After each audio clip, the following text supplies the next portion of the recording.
I think the women I've worked with personally through Prosperity Candle have inspired me.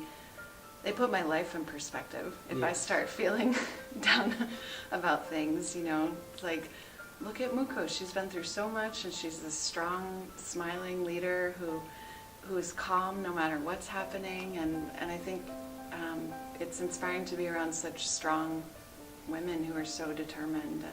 And so our goal is really to take this problem of a sustainable economic opportunity for a woman in a conflict or natural disaster area like Iraq or Haiti, or now a refugee who's just come to this country and has limited supports and opportunities, perhaps doesn't speak English, and create something here, Prosperity Candle, that allows them a much better life. I came from Thailand refugee camp, and through Lutheran Social Service, and they called me and they asked me first like a part-time job, and they bring me here to Prosperity Candle.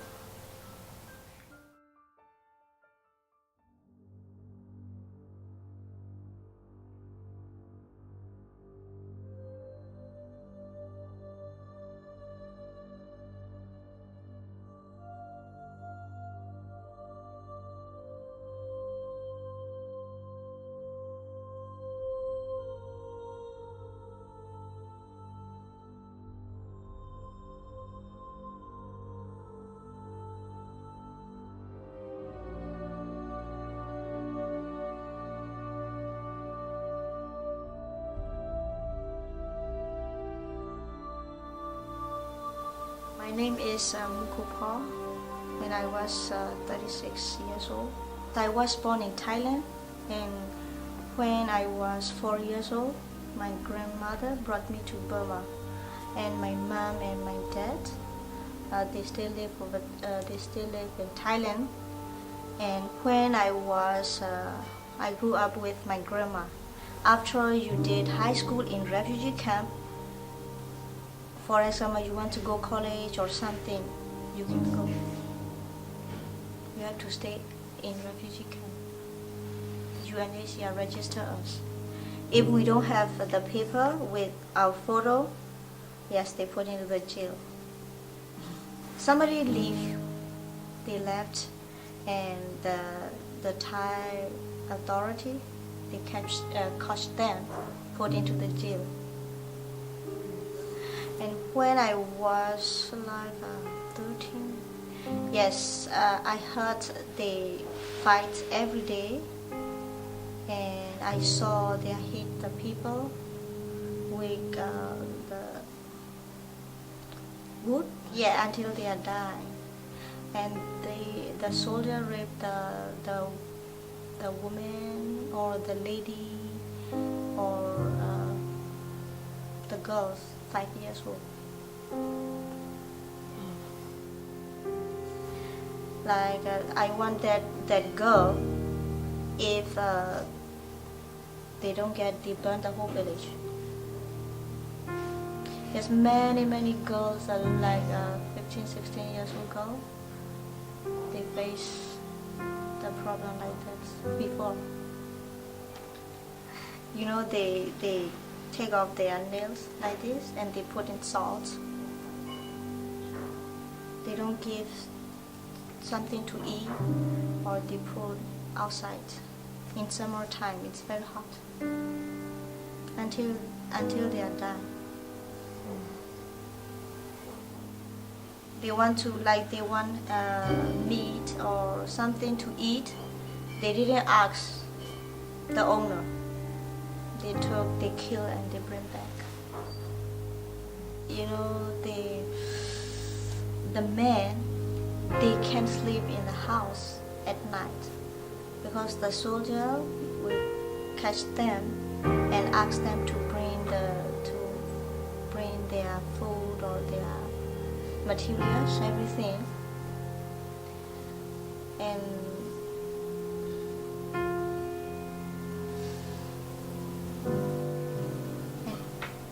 we have to ready every day or night. Yes, when we are in school, we have to run. Yes, I remember when I was 7 years old, and they shoot.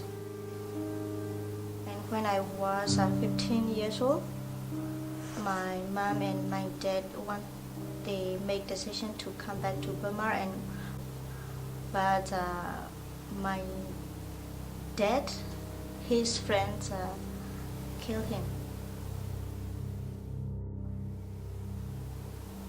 We were together, and they have to get money half by half, and she doesn't want to give my dad, and she asked somebody kill my dad. I never seen my dad, and I never call daddy.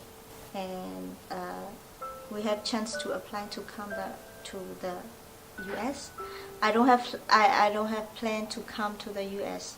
But my husband family, the whole family, they apply to come to the U.S. and I have to come with them. Like for me, it's not difficult for me, but I saw the other people's life, and I make decision to come to USA for my girls. So often when we think of men and women and families in dire situations, we talk about survival. We say, after a tsunami, how can this family survive? How can we get them the basics so that they can live? It's such an important role to play. But the question is what comes after that.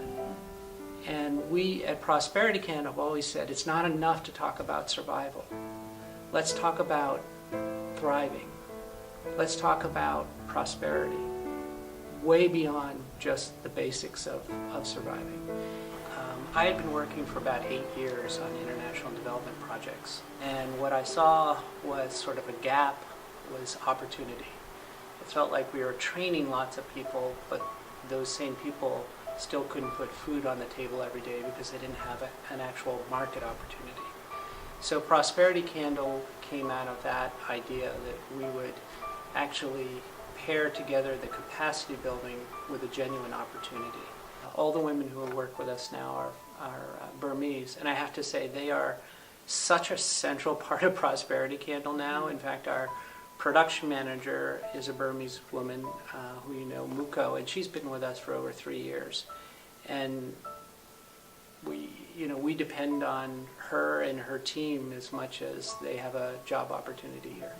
We're looking at how can the Burmese women help with the training of the women we work with in Haiti and Iraq. How can they help with quality control or packaging those candles? Maybe they come through here. And they come from Lutheran Social Services, right? Yes. That's how we first connected with them. We have to participate with Lutheran Social Service because we get, the DTA.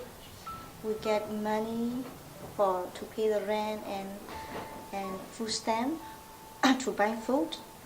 And we have to participate with the Lutheran Social Service, like we have to learn English. When I arrived here, I understand, but I can't talk, I can't respond. And I have to listen 3 months. Just listen. And after that, I try to speak.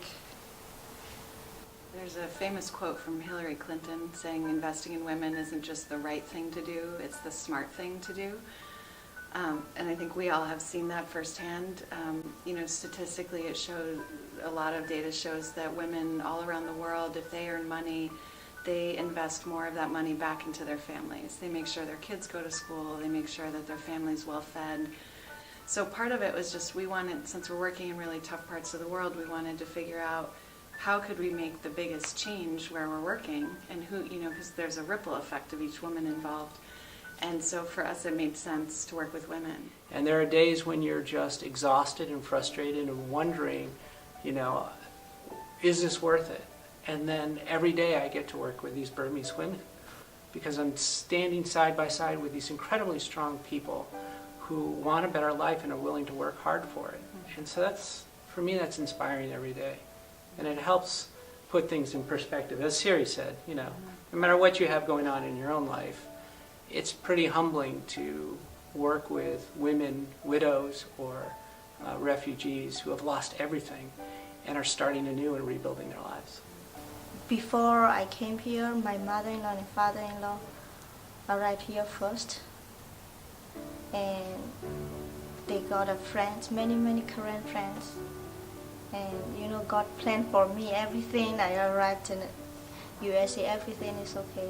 I don't feel alone.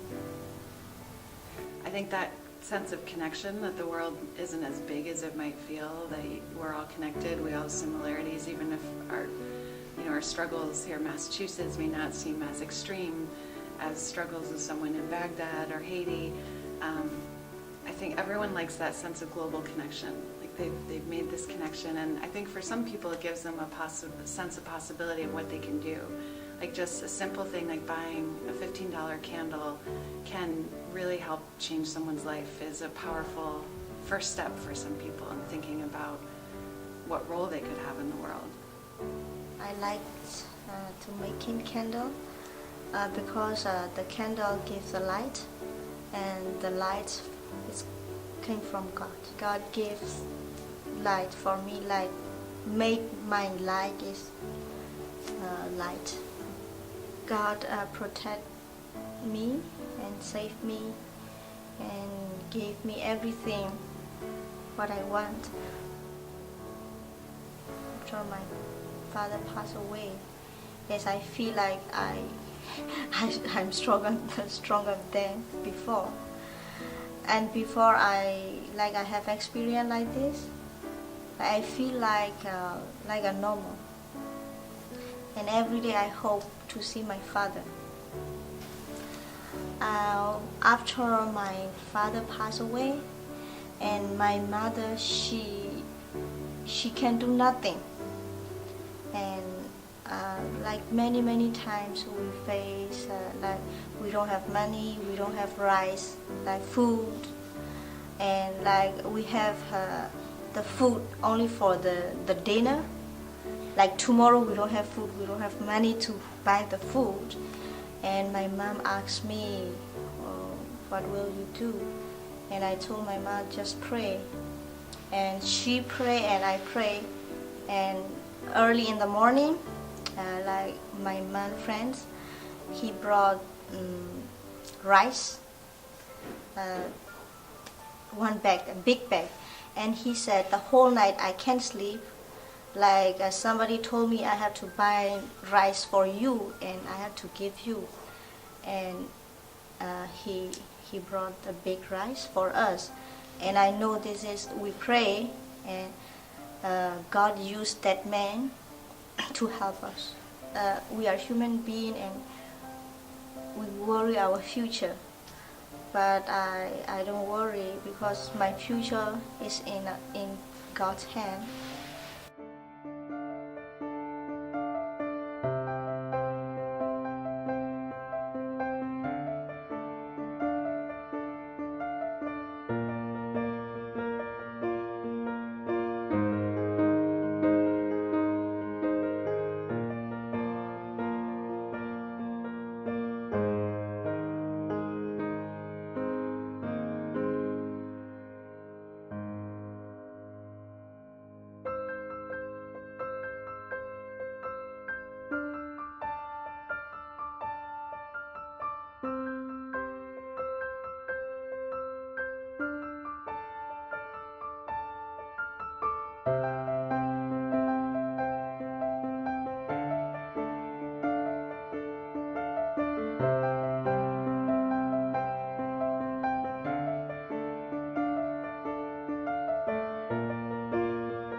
Ningalaba.